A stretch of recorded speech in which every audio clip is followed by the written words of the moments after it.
qu'il y a eu un plan Simbanani d'après vous? Non, je crois, enfin, non, si on entend par plan, tout ça est pervers, c'est comme aujourd'hui, toutes les fake news, tous les complots et tout ça.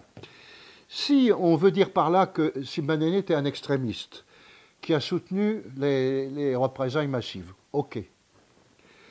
Mais si on veut dire que c'est lui qui aurait tiré les ficelles de la rébellion, qu'il connaissait parfaitement, que les autres étaient des fantoches, des polichinelles qui agissent et que, artificiellement, qu'il n'y a pas eu vraiment de massacre dans le Sud ou de massacre menaçant, ça, c'est pas vrai, c'est pas attesté.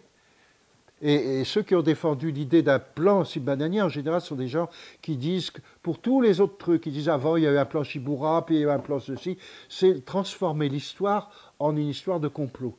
Bon, des complots, ça existe en histoire. Et d'ailleurs, Simbanani, évidemment, est un artiste en politique. C'est pour ça qu'on ne prête qu'aux riches.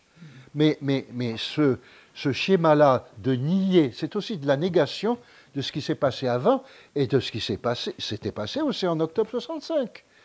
Enfin, c'est pas simple l'histoire du Burundi. Donc, non, je crois que c'est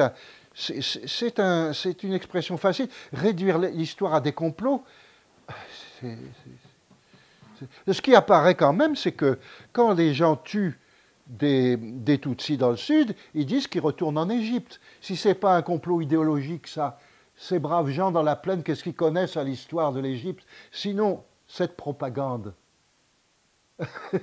Et ça reviendra beaucoup plus en 93, parce que dans les camps de réfugiés encadrés par le Palais Hutu, alors là, cette idéologie des Tutsis comme étrangers venus d'Égypte, elle sera entière, etc.